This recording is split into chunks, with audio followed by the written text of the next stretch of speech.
Y si hablábamos más o menos del futuro, de la tecnología, del llegar a la Luna, de cómo ahora mismo Internet nos permitía saber cosas que quizá 33 años nos ocultaron, vamos a viajar ahora al pasado. Sé que os gusta, y además mucho, los viejos enigmas y misterios que no nos contaron bien de nuestra propia Tierra. Y hay uno que a mí me llamaba la atención hace mucho tiempo, y por eso he llamado a un bravo y buen corresponsal, don Andrés Herrera, que está ya escuchándonos en Badajoz. En el año 79 la historia será la siguiente, y escuchad por favor muy atentos, porque creo que nunca se ha hablado de esto en la radio española, desde hace por lo menos 23 años. En el año 79, en ese verano, se descubre un hallazgo macabro. En la torre de una iglesia de un pueblo, además, tocado por la varita de la Inquisición, como era Llerena, en Badajoz, se descubren 3.000 cuerpos, muchos de ellos momificados, en extrañas posturas. Se montó un follón tremendo, y al final ahora han acabado de ser enterrados, de una forma para algunos extraña, casi para quitarse del medio ese misterio.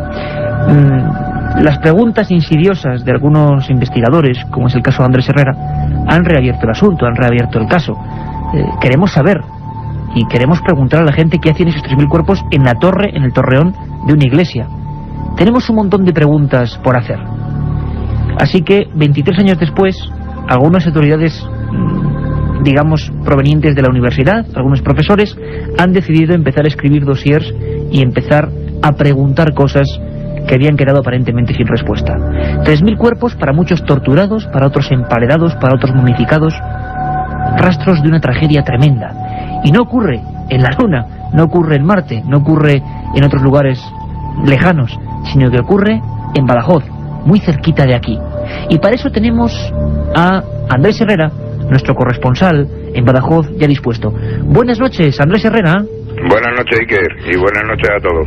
La verdad es que el misterio tiene su miga, porque si no fallan nuestros datos, en 1979, una prospección de la torre de la iglesia descubrió ni más ni menos que 3.000 cuerpos, algunos en situación un tanto enigmática. Cuéntanos un poco, Andrés, haznos, digamos, la fotografía, que estoy seguro que la gente no la conoce, de lo que se descubrió en esa torre de la iglesia. Bien, mira, te hago un breve repaso de lo que es la historia de estos 3.000 esqueletos encontrados en la iglesia. De hecho, el secreto se descubrió en principio en el año 1964, donde se hicieron unas primeras investigaciones, pero las cuales no llegó a la luz pública y se mantuvieron en secreto. Fue ya en el año 1979, y a raíz de unas obras que se estaban realizando en la iglesia, cuando se descubrió la importante cantidad de esqueletos que había en el interior, y se dio a conocer a toda la opinión pública delante de televisión, cámaras, periodistas de medio mundo. Pero lo más impactante de todo el tema fue las imágenes recabadas por el fotógrafo del periódico Hoy, Alfonso, que dieron la vuelta al mundo, dadas las posturas y los gestos y las expresiones tan terroríficas que tenían estos cadáveres. ¿Cuáles eran esos gestos, Andrés? ¿Qué ocurría? ¿Qué tenían de anormal? Bueno, pues lo que más llamó la atención de todos los presentes en aquella ocasión fue las posturas, algunas en cuclillas, otros de rodillas, muchos de pie, y además con unas expresiones y unos gestos que denotaban sufrimiento, horror. Si bien luego se ha intentado diluir el impacto de estas imágenes como algo poco anormal, bien es cierto que también se levantaron voces diciendo que era muy necesaria una investigación al respecto de dónde era la procedencia de tanto cuerpo y de tanto fallecido dentro de la iglesia. ¿Y de dónde podía proceder, Andrés Herrera, nuestro corresponsal en Badajoz, tal cantidad de cuerpos en una torre de una iglesia, que nos parece algo cuando menos insólito?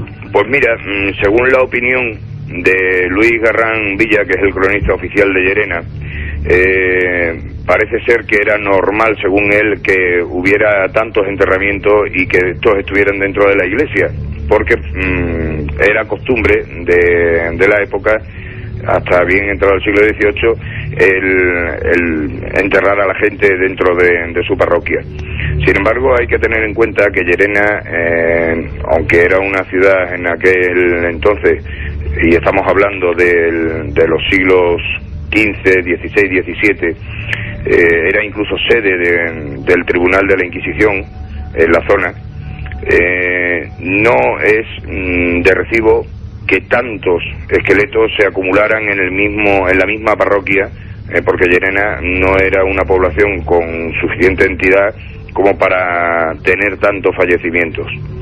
El hecho de que se haya estado ocultando la existencia de estos esqueletos desde hace ya casi 200 años, ya que en el siglo XVIII se hicieron algunas obras de reforma.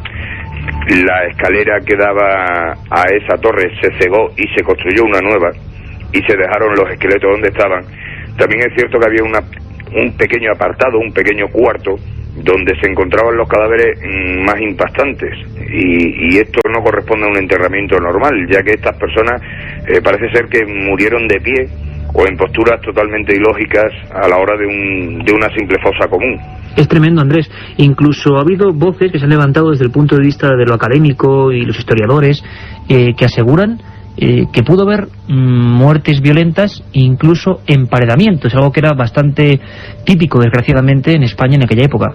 Sí, de hecho, bueno, el catedrático Julio Fernández Nieva de la Universidad de aquí de Extremadura, que es doctorando de Historia Eclesiástica, insiste de forma bastante contundente en que había demasiadas muertes, había muchas guerras cerca de Llerena, persecuciones como las que se produjeron en el cercano Portugal, y claro, él insiste de manera contumaz en el detalle de que no se puede echar un tupido velo, como han pretendido desde algunos sectores que pretenden que, bueno, como de hecho ya los cadáveres se han enterrado cristianamente, en parte en una fosa común y parte en una cripta que hay en la misma iglesia, pues quieren ya echarle tierra al asunto. Había cadáveres, Andrés, momificados, se ven momificados, e incluso, según parece, de todo tipo de condición, mujeres, niños, todo tipo de personas. Sí, bueno,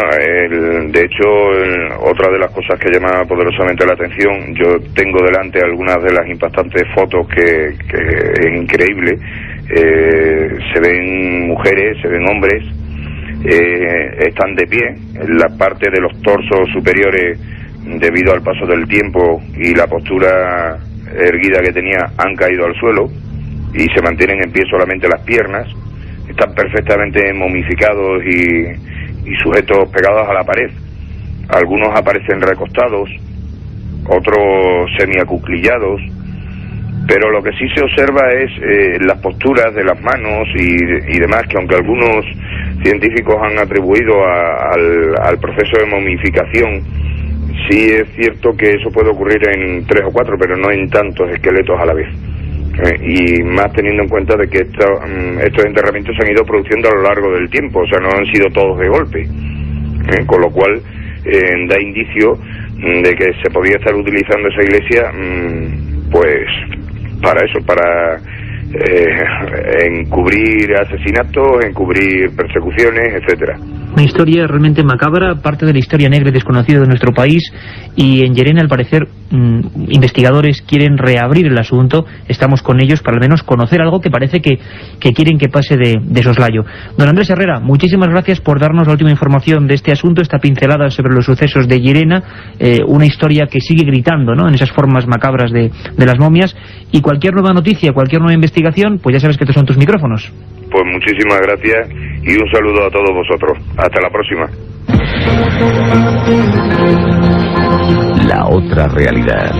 Milenio 3. En la cadena SER. Primer día, llegada al hotel y alojamiento. Segundo día, ruinas de Petra y pistas de Nazca. Tercero, Sábana Santa de Turín, pirámides de Egipto. Ninguna agencia te ofrece un viaje como este, lleno de misterio y aventuras. Solo Iker Jiménez te lleva a las fronteras de lo imposible. Un viaje de 150.000 kilómetros que recorre el lado más enigmático y sorprendente de la historia. Fronteras de lo imposible, de Iker Jiménez, publicado por Editorial Edad. La otra realidad. Milenio 3. En la cadena SER. cadenaser.com, milenio3 con número, @cadenaser.com. Estáis todavía a tiempo de ese sorteo del libro Astronautas del tema que hemos tratado en la primera edición, y deciros que estamos muy a gusto aquí en el Estudio 1 a las 3:41 de la madrugada ofreciéndoos este menú. Hemos viajado por la historia, hemos ido a ver las Meninas, hemos visto qué pasó un día como hoy, hemos hablado de las momias de Llerena, de los libros. Verdad que es un menú que yo creo que es interesante, es lo que os ofrecemos. Queremos que os vengáis con nosotros cada noche, primero de 10:30 a 11 en la primera edición de Milenio 3 y después en este pausado encuentro con nosotros aquí en la penumbra del Estudio 1. Faltaba una guinda quizás, y lo hemos descubierto con la acogida que ha tenido el tema de la luna. Digamos que estos temas, lo repito, somos un programa de lo desconocido y esto es amplísimo, entroncan con la conspiración, movimientos de gobiernos que no conocemos. Hoy mismo a las 10:30 hablábamos de esos vuelos soviéticos con astronautas antes que Gagarin, lo ha descubierto el diario Pravda, ni más ni menos, que murieron reventados en el espacio y que no sabemos quiénes son. Oficialmente Gagarin es el primero, pero es que 3 años antes hubo 3 experimentos de los que nunca sabemos nada. Bien, pues hemos fichado al señor Santiago Camacho. Lo hemos fichado para que cada semana nos cuente una conspiración. Santiago nos va a hablar desde su pequeño estudio, en la oscuridad casi de detective, con su pequeño vaso de whisky, con una oscuridad y un mundo completamente encerrado en sí mismo. Santiago está de vuelta de todo, tiene información de casi todo y nos va a soltar en píldoras cosas que nos van a sorprender. Cosas de los servicios secretos, cosas de las grandes conspiraciones, cosas que fueron mentira y que nos vendieron como verdad. Otro enfoque nuevo en este menú, en este magazine, del misterio, de lo desconocido, de lo que no se cuenta habitualmente. Yo os presento, por vez primera, si Nacho Ares es nuestro encargado de viajar por la historia, Santi Camacho es el encargado quizá de viajar por la tramoya de las cosas, por el otro lado, por lo que no se ve. Os dejamos con una historia, la primera de ellas fantástica. Tiene que ver con servicios secretos. Ahora estamos en una semana del 40 aniversario de James Bond, ¿verdad? Pues escuchar muy atentamente, porque no tiene desperdicio. Santiago Camacho.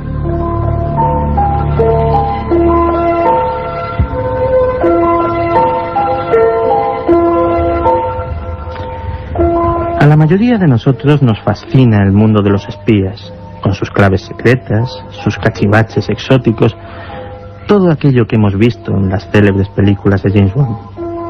Sin embargo, hay ocasiones en que la impericia y la falta de profesionalidad de los servicios de inteligencia llegan a extremos que ningún ciudadano podría imaginar. Una de esas ocasiones la constituyen los reiterados intentos de la CIA en los años 60 para acabar con la vida de Fidel Castro.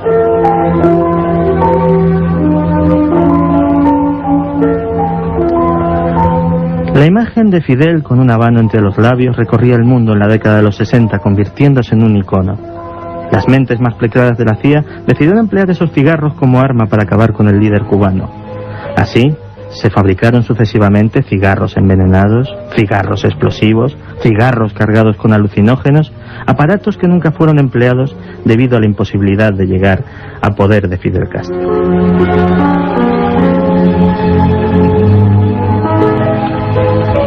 La afición al submarinismo de Castro también fue aprovechada por los técnicos de la CIA.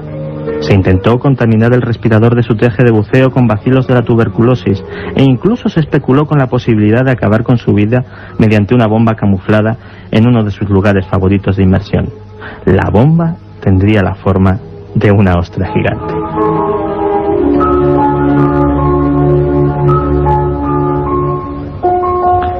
Mucho más imaginativa fue aún la iniciativa del general Edward Lansdale, que planteó ni más ni menos que aprovechar la devoción religiosa de los cubanos, simulando mediante hologramas y efectos especiales una aparición de la Virgen de la Caridad del Cobre en el malecón de La Habana.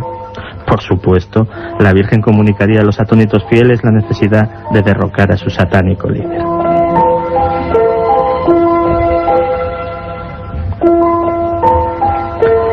La mafia, que había tenido que afrontar pérdidas multimillonarias por el cierre de los casinos de La Habana, también había jurado matar a Castro.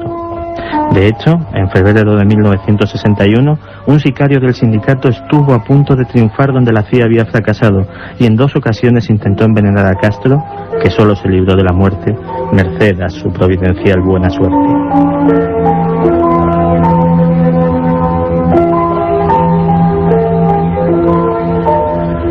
Pero quizá la vez en que Castro estuvo más cerca de la muerte fue cuando llegó a llevar durante 2 días seguidos en el bolsillo de su guerrera un pañuelo envenenado que jamás llegó a usar.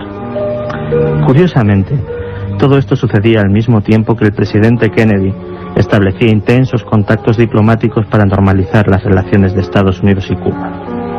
Hay quien dice que precisamente fueron esos contactos los que le costaron la vida.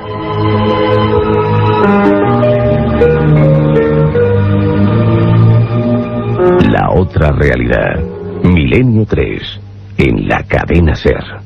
Aparte de gozosos, dolorosos, gloriosos, los misterios de la Iglesia son sorprendentes e inexplicables. La periodista Carmen Porter te ayuda a desvelarlos en Misterios de la Iglesia, una obra que saca a la luz los episodios más impactantes del fenómeno religioso. Exorcismos, apariciones, cuerpos incorruptos, estigmas. Misterios de la Iglesia, de Carmen Porter, publicado por Editorial Edad. La otra realidad. Milenio 3. En la cadena SER.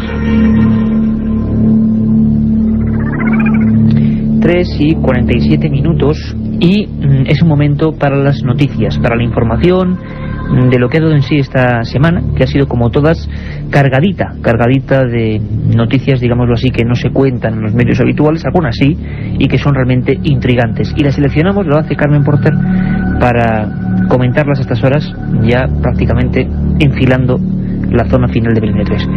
Según tengo entendido, Carmen, ni más ni menos que autopsias públicas, por vez primera y después de muchísimos años, ¿no? Pues sí, que comenzamos con una noticia que ha causado una gran polémica, la de una autopsia que se ha celebrado ante 500 personas. El catedrático alemán Günther von Hagens decidió realizar la autopsia al cadáver de un hombre en una galería de la capital británica, a pesar de las advertencias de Scotland Yard, que le advirtió que el ejercicio de esta práctica podía ser ilegal. Hagens, que ha estado preparando este acto durante meses, ha afirmado que lo hace porque hay que educar al público y devolverle la curiosidad por su cuerpo. También aseguró que desde el siglo XVI hasta el XIX, en muchas partes de Europa se realizaban este tipo de eventos a los que se les llamaba teatros anatómicos. Además, este peculiar catedrático ha organizado una exposición denominada Mundos Corporales, en la que se muestra cadáveres humanos a los que elimina los fluidos corporales y los sustituye por un tipo de plástico que los solidifica. Vaya, con las autopsias, la verdad es que tenemos hoy un programa ligeramente macabro en ese aspecto. La ciencia a veces es tan cruda para mostrarnos lo que no conocemos. Hablábamos la semana pasada con los corresponsales, con los policías, con los testigos de unos sucesos extraños en Ceuta que parece que se han vuelto a repetir, Carmen. Pues sí, pero en este caso, como os acordaréis, la semana pasada os adelantábamos los fenómenos insólitos que se estaban produciendo en el tanatorio de la ciudad de Ceuta y en el que tuvo que intervenir la policía. Pues bien, Iker, parece que también en una residencia de estudiantes se están produciendo hechos insólitos, con movimientos de objeto e incluso la aparición de una señora de larga melena en medio de algunos de los pasillos de la residencia. Pero parece ser que esto, bueno, hay que tomarlo un poquito entre pinzas, tenerlo un poco en cuarentena, nunca mejor dicho, hablando de astronautas en la primera hora, porque hay, vamos a llamarlo así, somos escépticos, rumores de que realmente puede ser un fenómeno social contagiado de lo que ha ocurrido en el tanatorio. La intervención de la policía ha hecho que otros muchos lugares de la ciudad de Ceuta pues parece que estén, digamos, tocados o denunciados, o que la gente al menos tenga más propensión para ver fenómenos que realmente no existen. De todas formas, tenemos las palabras de Antonio Martín, nuestro corresponsal allí. Esta es la última hora. Los fantasmas parecen inundar en las últimas semanas a Ceuta. Si primero las apariciones misteriosas se produjeron en el tanatorio, ahora, según publica un diario ceutí, nuevos ultracuerpos se pasean por las instalaciones de la Residencia de la Juventud, lugar donde habitan numerosos estudiantes. Según este rotativo, algunos jóvenes han denunciado la aparición de una imagen de una mujer rubia que aparece en los pasillos de esta residencia y de varios objetos voladores como tazas y platos. También un estudiante ha denunciado que cuando estaba tranquilo viendo la tele, un frasco de colonia se estrelló contra la pared. La policía local no ha abierto investigación alguna sobre este hecho, por lo que, al contrario de lo que ocurriera en el tanatorio municipal, no se ha buscado una causa lógica a estos extraños movimientos. 3:50 de la madrugada, continuáis en Milenio 3, la cadena SER, y en un programa que está tocado en diferentes puntos en esta ocasión, porque así lo dice la actualidad, la historia y el pasado, por la teratología, por los monstruos humanos, vamos a llamarlo así. Uno de los más célebres, que alcanzó incluso la categoría de leyenda y del que se hicieron varios libros, se llamaba Joseph Merrick. Si os digo Joseph Merrick, probablemente me diréis, bueno, ¿y este tío quién es? Si os digo el hombre elefante, es probable que recordéis su historia, su película y todo lo que ocurrió en torno a él. Una historia muy triste. Pues bien, parece que ahora mismo diversas investigaciones del Royal London Hospital anda tras los genes de esta persona, buscando el árbol genealógico de esta persona. Carmen Porter. Pues sí, durante más de un siglo los científicos han tratado de descubrir la misteriosa enfermedad que parecía a Joseph Merrick, más conocido, como bien has dicho, Iker, como el hombre elefante. Un hombre cuya cabeza estaba tan desfigurada que el contorno de su cráneo era mayor al de su cintura y que le llevó a ser una atracción de feria, hasta que fue rescatado por un cirujano del Royal London Hospital. Ahora un equipo de investigadores neozelandeses cree que puede lograr dar con el origen de esa enfermedad gracias al ADN de Pat Selby, una descendiente de Merrick. Hasta el momento se creía que las deformidades que sufría se debían al síndrome de Proteus, que produce un gigantismo parcial a quienes lo padecen. Una historia apasionante. La ciencia, quizá gracias a ese hereje del que antes hemos hablado, Ambroise Paré, se interesa por estos temas, no lleva a gente como Merrick a la hoguera e investiga el porqué de las cosas. Y nos vamos a despedir, Carmen Porter, con una noticia de última hora de un corresponsal activísimo nuestro que cubre la zona de Italia, porque se ha descubierto una necrópolis griega en Catania. Exactamente, Iker, nos vamos hasta Italia, concretamente hasta Catania, como bien has dicho, donde han sido descubiertos los restos de una necrópolis griega que data del siglo VI a.C. Nuestro corresponsal en la cadena SER en Italia, John Solés, nos da los últimos detalles.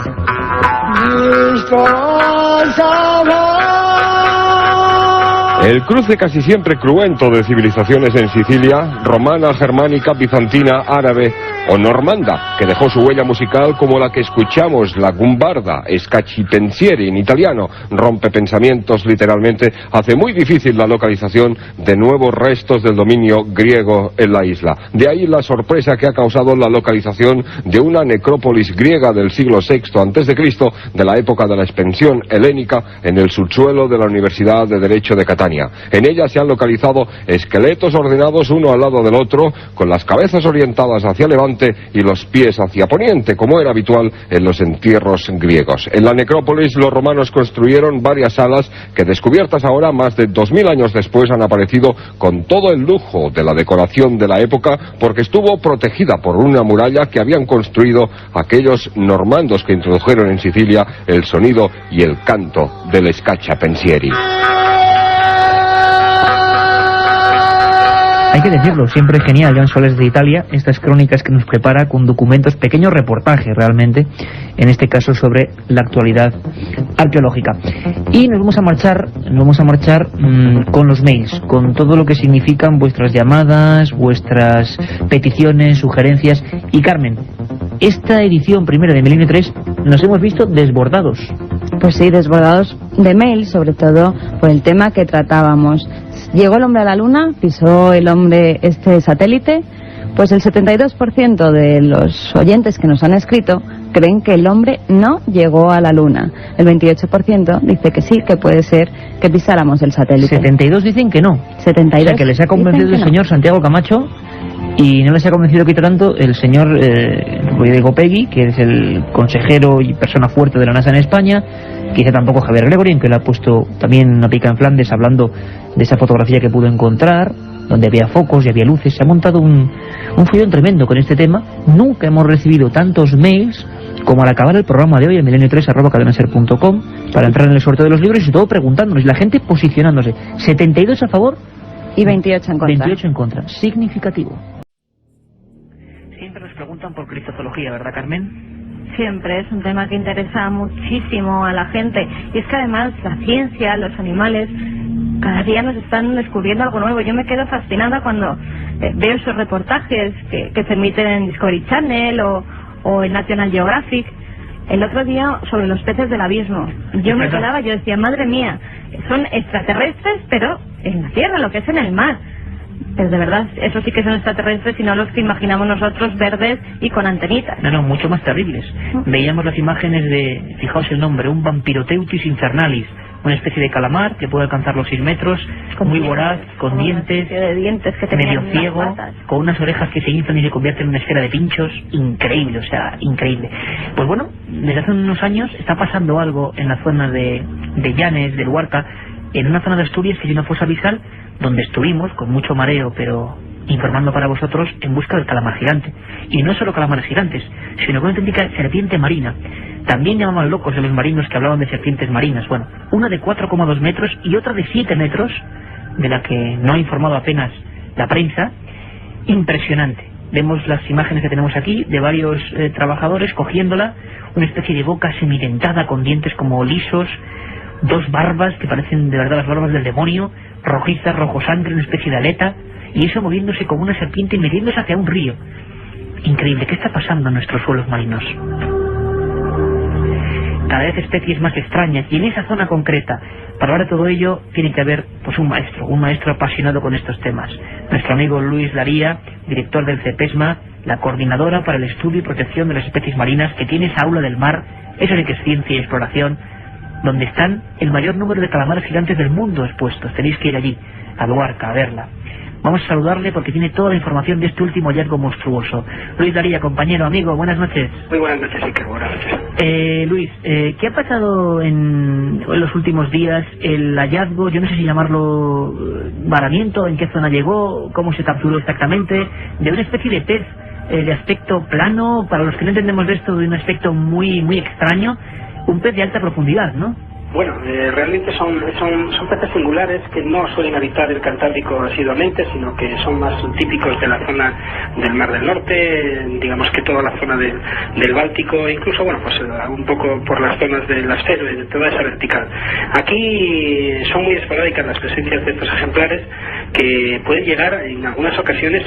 Curiosamente hemos tenido en estos últimos 15 días 2 ejemplares de la misma familia, aunque no es la misma especie, pero sí son la misma familia, y digamos que son uno de ellos realmente puede llegar a ser el pez más largo de los que existen en los mares, ya que bueno, si descartamos a los grandes tiburones, después de esos grandes tiburones, que son obviamente peces también, nos encontraríamos con este ejemplar que puede llegar a medir hasta 7,5 metros de longitud. Hasta 7,5 metros. Hasta 7,5 metros. Luis, sabes que en la radio, bueno, a veces las palabras van entrando como las imágenes. ¿Podrías describirnos un poco, no sé, el retrato robot de lo que se ha capturado? ¿Cómo es? Para que los oyentes se hagan una idea. Efectivamente, voy a intentarlo. Nos imaginamos pues una gran serpiente, no de cuerpo cilíndrico, sino de un cuerpo muy aplastado, tan aplastado que tiene solamente un grosor de unos 3 centímetros y medio, y el alto, por decir el alto, vamos a referirnos a lo que es la aleta dorsal y el abdomen, puede llegar a tener como máximo pues unos 15-16 centímetros. Pero lo curioso es que llega a tener una talla de hasta 7,5 metros de largo, y que además, pues con esa configuración, es muy endeble, es realmente débil en cuanto a su anatomía. Digamos que tiene una piel muy sensible, con unas escamas muy minúsculas, parecidas a la de la bacaladilla, pero más pequeña. El color es un color plateado, muy vistoso. Además es un plateado que, digamos que en el agua podría dar una refracción similar a lo que puede ser un espejo, y que además tiene lo que es toda la aleta longitudinal. La aleta dorsal es longitudinal, una sola aleta que va desde la cabeza hasta la cola, y que tiene una altura de unos 5 o 6 centímetros, de un color rojo intenso. Es un rojo casi parece metálico, un rojo muy intenso, que le hace dar unos tonos realmente espectaculares y llamativos. Vive hasta los 1.200 metros de profundidad. Se alimenta de muy minúsculos peces y de invertebrados.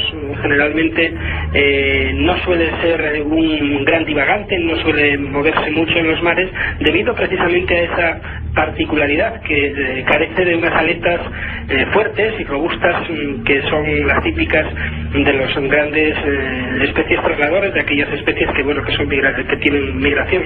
Por lo tanto, cuando realmente hay un temporal en las zonas del Mar del Norte, y en este caso, como estamos observando también en el Cantábrico, pues sufren realmente problemas serios, y casi siempre después de un temporal muy grande es cuando podemos encontrar en algunas ocasiones varados estos ejemplares en acantilados o en playas. ¿Has cogido tú el ejemplar, Luis, para llevarlo al CEPESMA? Lo tenemos ya. Posiblemente ya la semana que viene va a estar expuesto ya en el aula del mar. Obviamente es una urna de metacrilato que tiene pues 4,20 metros de largo, muy estrecha, de solamente unos 20 centímetros, pero que es un ejemplar extraordinario para poder observarlo, porque realmente es muy difícil encontrar estos ejemplares en estas latitudes, y sobre todo conservarlos tal cual están, o sea, intactos. Decir también que además parte de las semimandíbulas inferiores de la boca, que tiene una boca retráctil también, que digamos que puede alargar o acortar la distancia de los labios con respecto a lo que es el cráneo.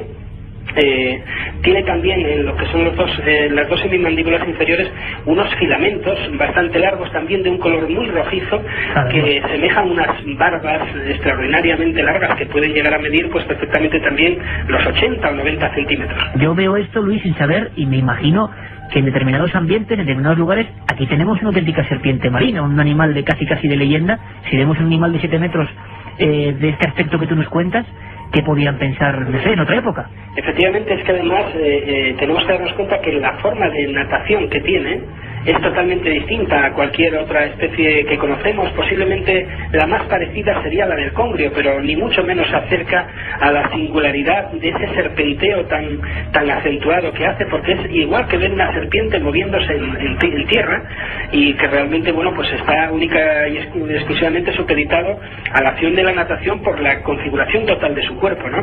¿Y es voraz, Luis? Bueno, no, realmente no es, de ninguna manera es voraz.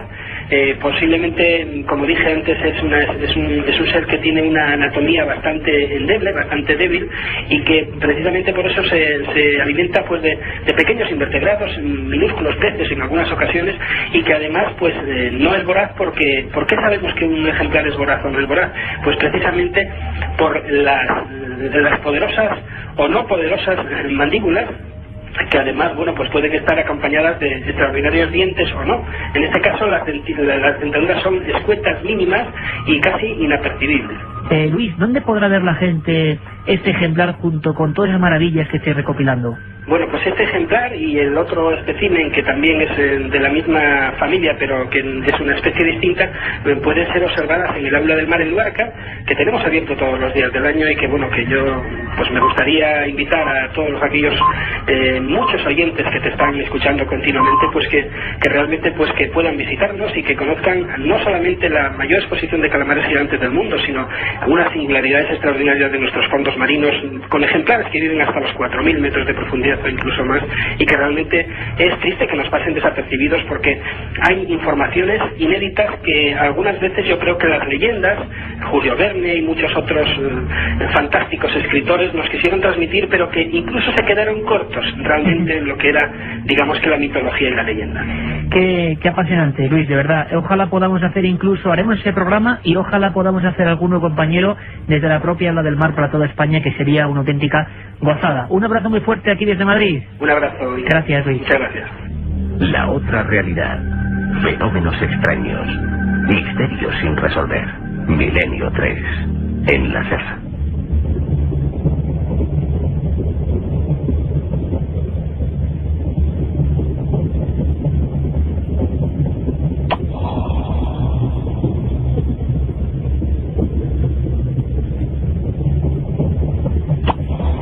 ...4.000 metros de profundidad. Ahí ya casi hay atmósfera cero. Como este fondo que nos va a poner los pelos de punta con la historia que viene. ¿Queréis miedo? El miedo siempre está presente en Milenio 3, sobre todo en la madrugada. Atmósfera cero.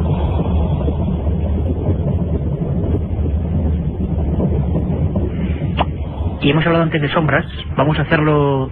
Dedicaremos un programa a lo que llamaron en su día visitantes de dormitorio.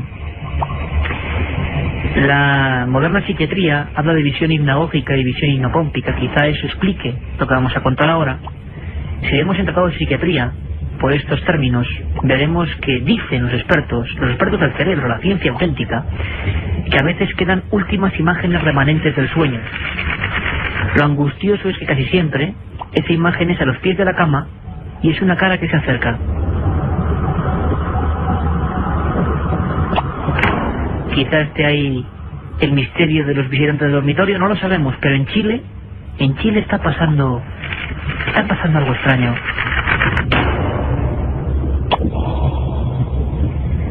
Dominique Rickenberg, de 16 años, es una joven que asegura estar perseguida por una sombra negra que incluso llega a metérsela en el cuerpo y que produce fenómenos poltergeist a su alrededor. Camas, sillas y mesas que se mueven, puertas que se abren solas y lamentos.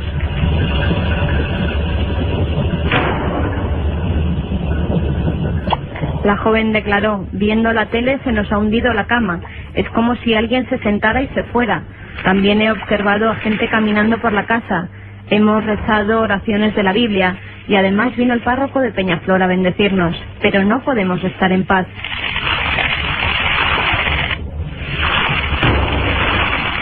Al parecer, el supuesto ente también ha atacado a otro miembro de la familia. Todos fueron testigos de cómo a su hermano Sebastián se le dibujaban unas extrañas marcas en el cuello, como si fueran dos manos pequeñas que le estuvieran presionando. Además, se le doblaban los brazos y las piernas hacia atrás. Estaba pálido y con los labios morados.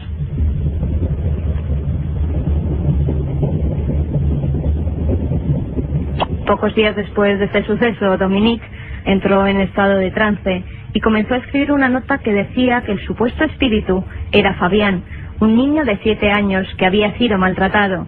También pidió que lo encontraran y le dieran sepultura para así descansar en paz. Hizo un dibujo que la familia identificó como el patio de su casa.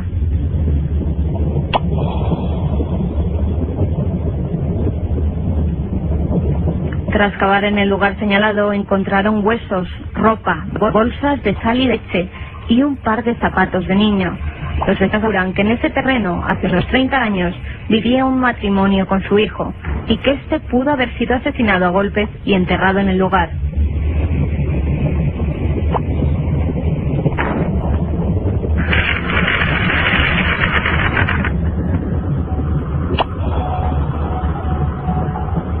...1937... 200 personas mueren trágicamente en el santuario de la Virgen de la Cabeza. 1971 aparece el fenómeno de las caras de Belmez. 2003... ¿Qué relación existe? Una terrible mano grande. Una investigación. Editado por Editorial Edad.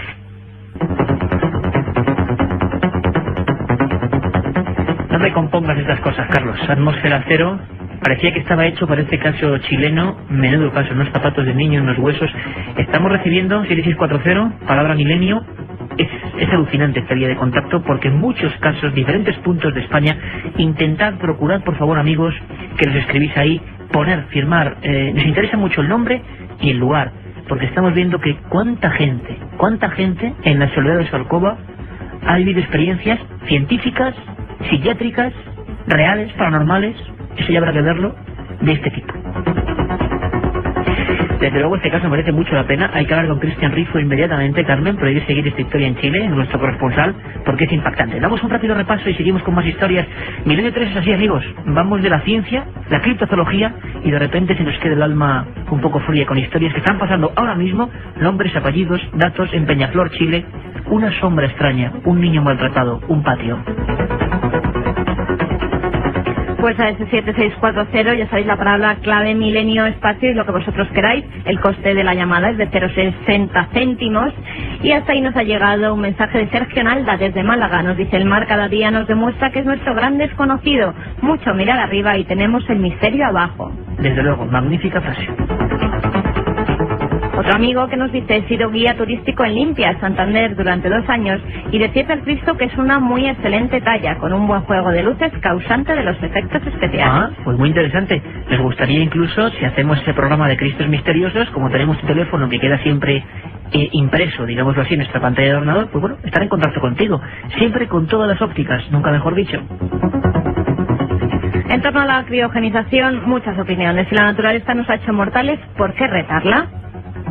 Y que tu programa es tan bueno que 1 hora sabe a poco. ¿Sería posible poner alguna hora más o algún día más a la semana? Nos pregunta Emilio de Salamanca. Bueno. Emilio parece que no sabe que los viernes de 1:30 a 3 de la madrugada también tenemos programa. Claro. No es solo esta hora de Milenio 3. 1:30 a 3, después del larguero. Domingos de 3 a 4. Bueno, es bastante, ¿no? Patricia nos dice: visitantes de dormitorio, qué miedo, voy a tener que dormir con la luz encendida. Otro amigo, Javi de Valencia: Benítez es un maestro, hablar de Jesús de Nazaret. Sí, teníamos una cita, ¿verdad?, con Juanjo Benítez. Te prometo, hablaremos de Cristo con Juanjo Benítez a estas horas la semana que viene. ¿Te apetece la cita? ¿Vais a hablar de una vez por todas de Fulcanelli? Nos dice. Bueno, es que qué pena que tanta gente esté incorporando, porque hace unas 4 o 5 semanas Nacho Ares, en Historia Perdida, dedicó su espacio a Fulcanelli y habló de varios códigos. Igual se refiere a nuestro amigo que quiere profundizar en ese extraño enigma de las catedrales. Bueno, lo haremos. Seguimos recogiendo mensajes, Carmen. Amigos que nos preguntaban también sobre la criogenización de Kennedy, si es cierta, y sobre la de Walt Disney. Walt Disney, Kennedy y John Lennon son los más célebres. Hay mucha leyenda urbana. Tú tenías en tus manos el parte de incineración de Walt Disney, parece ser que pero también dicen que era gente con mucho dinero, mucho poder, y en aquella época nadie quería que supiesen. Hay mucha reserva, ¿no? Está criogenizado, que ya es totalmente leyenda urbana, que está criogenizado debajo de una de las atracciones de Disneyland. Hombre, eso ya es el colmo de la leyenda urbana. Hemos pasado un poco de miedo con esta historia de Peñaflor. Vamos a contar una historia ahora que, bueno, es el archivo secreto, no le va a la zaga. Visitantes de dormitorio, hablaremos mucho de ellos. Nunca hemos tocado en los 140 programas, 140 y pico que llevamos, el tema.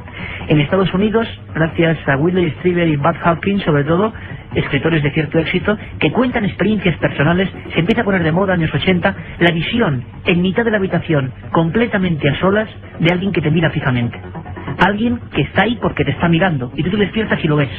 Visitantes de dormitorio, escuchadme atentamente, si estáis en la cama, sábanas hasta arriba, porque Carlos Barroso abre ese viejo archivo, el archivo secreto, y nos cuenta cómo surgió todo esto.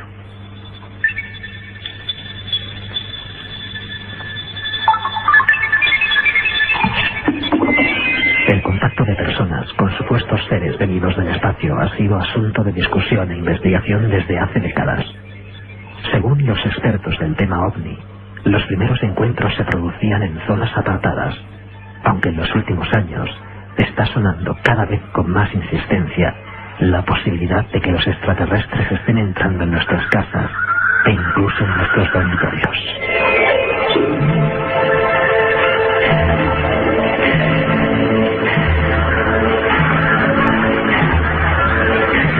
Las visitas de dormitorio suelen ser, según los testigos que aseguran haberlas visto, semitransparentes. Tienen forma humana y un aspecto luminoso. Muchas veces han sido confundidas con fantasmas, aunque en los últimos tiempos se las relaciona más con seres de otros planetas.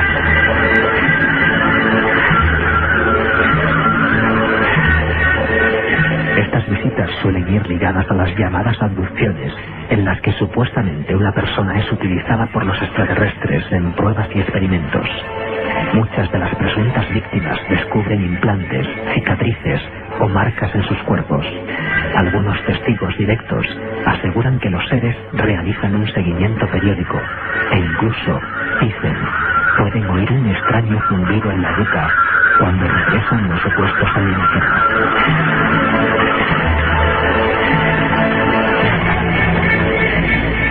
Miles de personas en todo el mundo aseguran haber tenido experiencias de este tipo en los últimos años. A veces, los visitantes se quedan a los pies de la cama entonando cánticos o sonidos peculiares.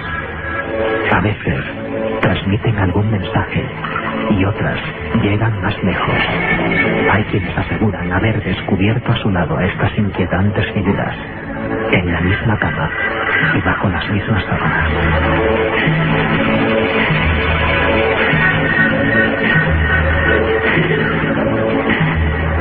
Milenio 3. Periodismo de lo desconocido. En la SER. Un poco de Crooked Stem, qué maravillosa melodía para, de nuevo, sacudirnos el miedo. Visitantes de dormitorio, haremos no uno sino varios programas, viernes a la 1:30, atentos todos, porque el tema es apasionante. Se conjunta como en ningún otro la psiquiatría, como he dicho antes, las visiones, estados alterados de conciencia, anomalías del sueño.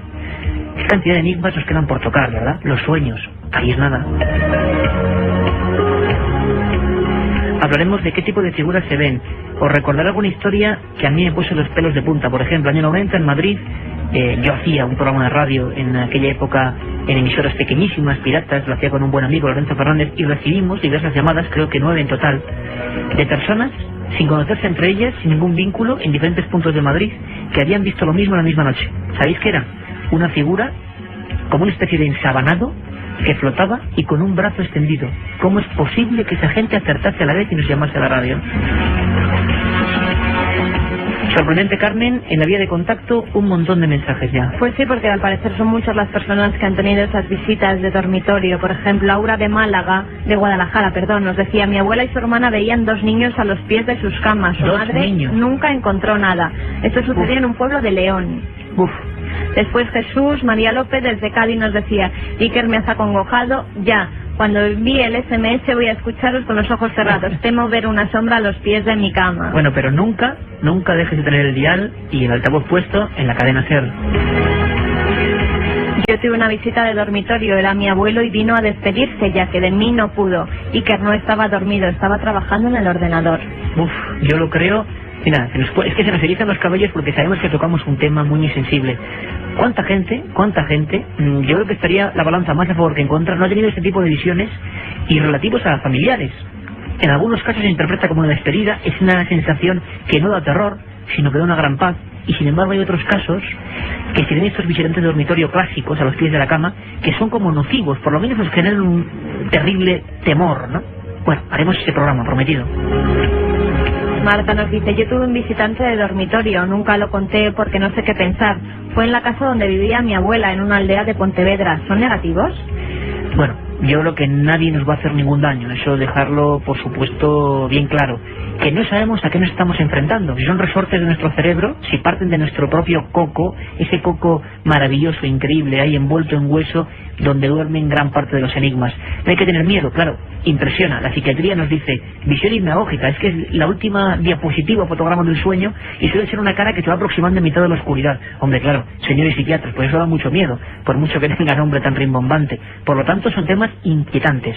Pero bueno, nos puede pasar a cualquiera, nos puede pasar cualquier noche, y desde luego hay que tener un poco de valentía. Nadie nos va a hacer daño.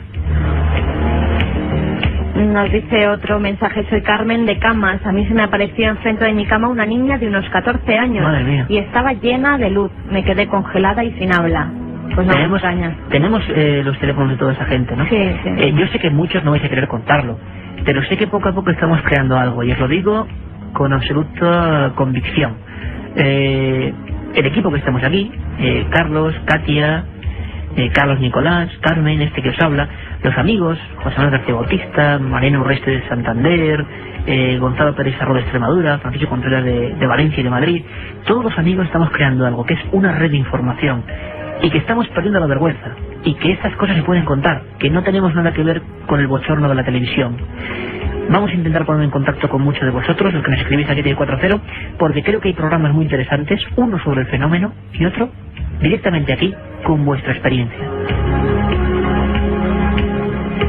Dios mío, sabía que no tenía que haberlo escuchado. Lo de visitantes de dormitorio: no podré abrir los ojos y tampoco podré dormir. Carolina desde Tenerife. Hombre, no, pues lo que no queremos crear es ningún tipo de ausentismo laboral, o que vayáis, como les decía, un hombre médico que opera, que iba a dormir al trabajo. No, por Dios, no queremos ser partícipes de eso.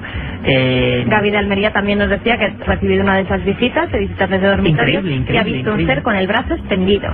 ¿Cómo? ¿Con el brazo extendido? Con el brazo extendido. Es que es curioso porque todas esas llamadas hacían eso. Brazo extendido, año 90, Madrid. Os puedo prometer trabajo e ilusión. Psiquiatras, investigadores, expertos en el fenómeno. Y que simplemente, entre todos, saquemos una conclusión. Apasionante, ¿no?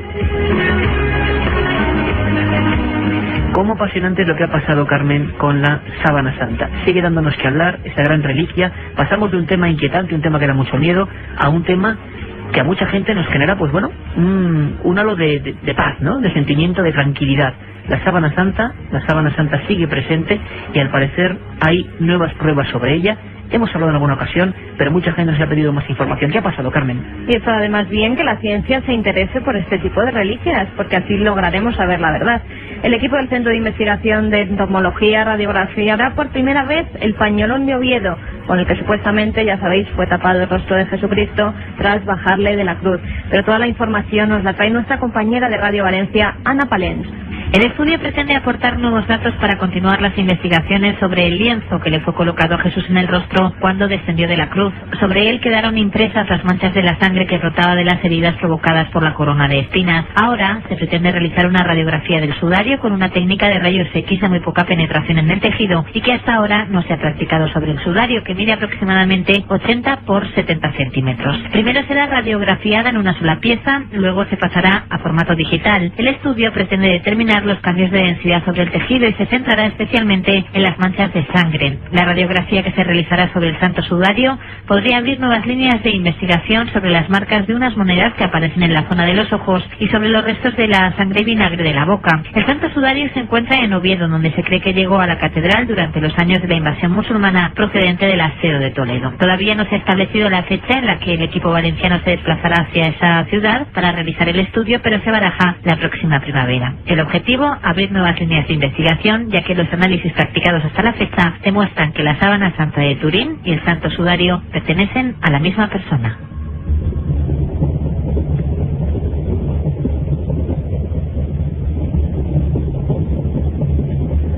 Y 49 minutos, 3 Milenio 3, la cadena SER. Cogemos de nuevo el batiscafo y nos metemos en el abismo, atmósfera cero.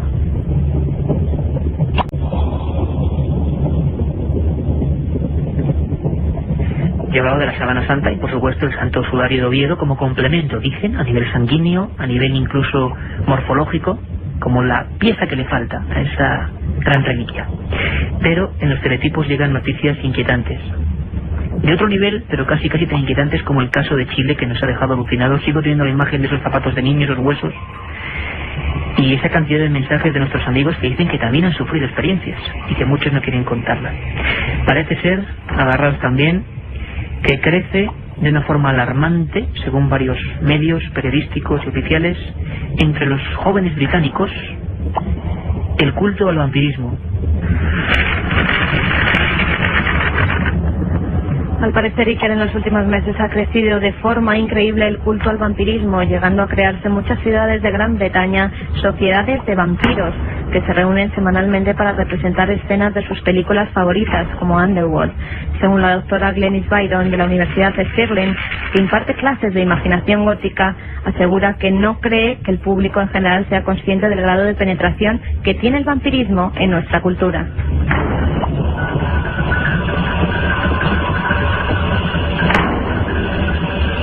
A ver si va a ser verdad eso de que la sombra del vampiro es demasiado larga. Alan Menzies, un joven de 22 años, no pudo distinguir o no supo entre la realidad de la ficción. Estaba convencido de que estaba a punto de convertirse en un vampiro y así alcanzar la inmortalidad. Pero para ello tenía que beber la sangre de una persona. Asesinó a Thomas McHenry, asestándole 42 puñaladas y destrozando su cabeza con un martillo. Más tarde absorbió la sangre que le salía de su cuello y se comió parte de su cabeza.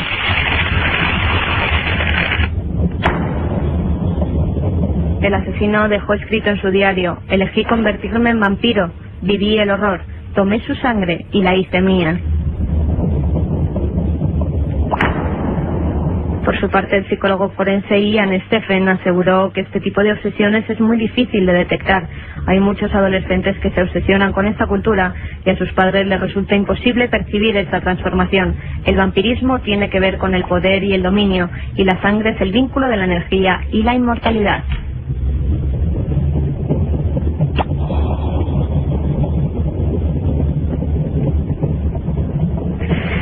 Madre mía, se nos caen hasta las cosas del estudio.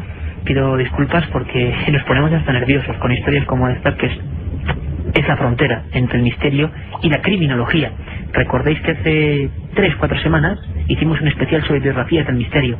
Una de ellas increíble, Drácula, ese hombre que empalaba a sus enemigos, que los dejaba colgando en noches como hoy y cuyos quejidos todavía medio vivos los enemigos veían como un grito en mitad de la noche. Era su forma de hacer el terror psicológico.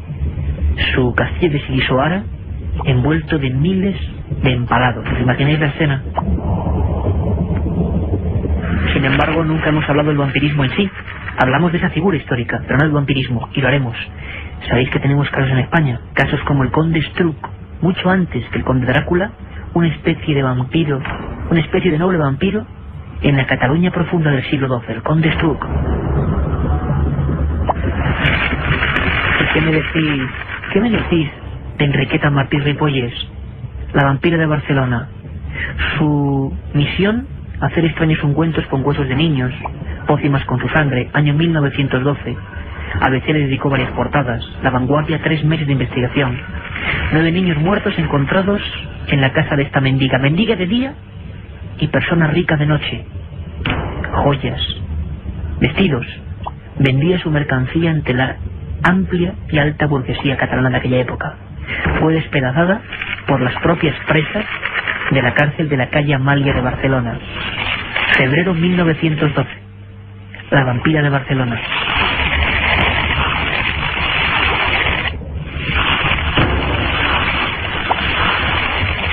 Un tema que desde luego tocaremos en profundidad, como hacemos aquí las cosas, vampirismo, lo anotamos.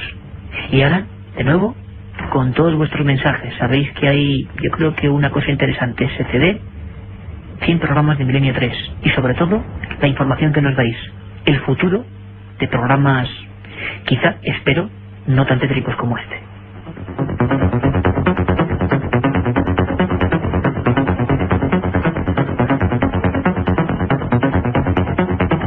Un viaje en busca del misterio. Milenio 3, en la SER.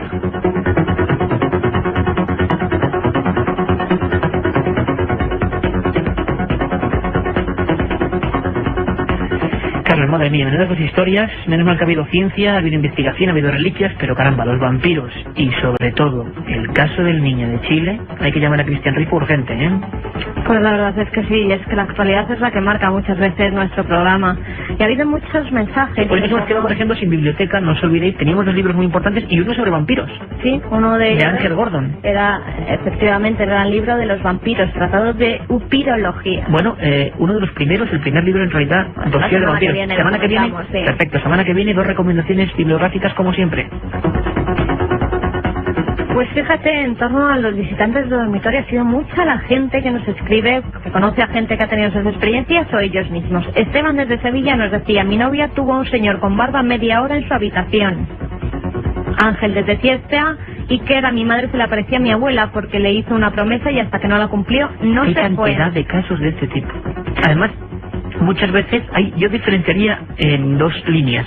Una, como el caso que hubo auténtica paranoia, hubo incluso psiquiatras que hacían cursos enteros para diagnosticar enfermedad psiquiátrica de este tipo, la obsesión del que se creía visitado de dormitorio porque veían lo que decían ellos, entes agresivos, figuras sin cara, niños pequeños de un aspecto facineroso que se acercan en mitad de la noche, que desaparecen justo cuando, por ejemplo, levantan la palma de la mano, pero sin embargo eran gente que uno no identifica, incluso formas un poco grotescas.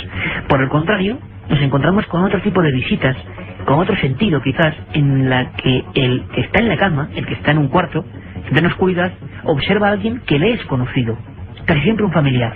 2 mundos muy distintos. Habrá que seguir explorando en esta dinámica.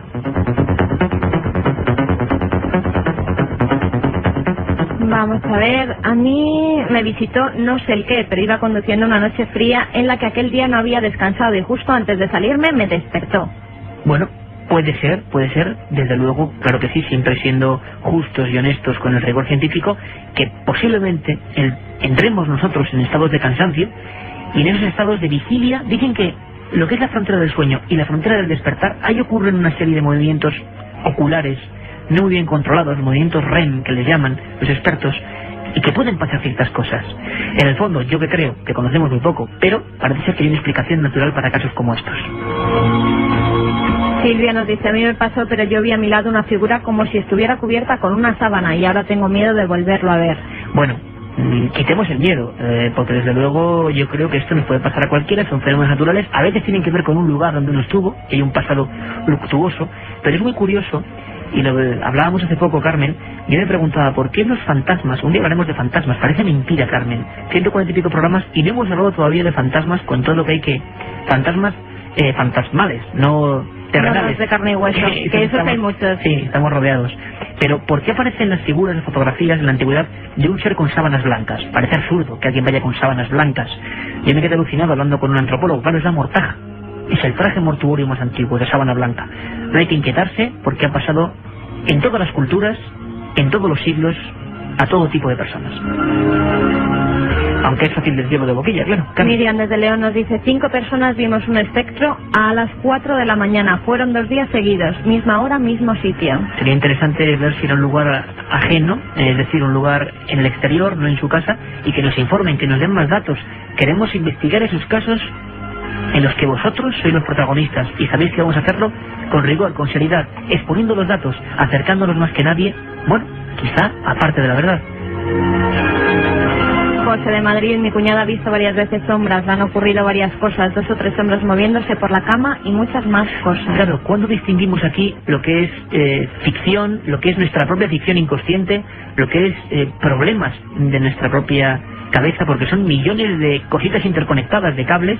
No quiere decir que uno esté loco ni mucho menos, sino que de repente puede ver una cosa y no es real, o sí es real. Bueno, intentaremos desde luego contar casos como estos e intentaremos ponernos en contactos con vosotros, porque sois esta red auténtica de información.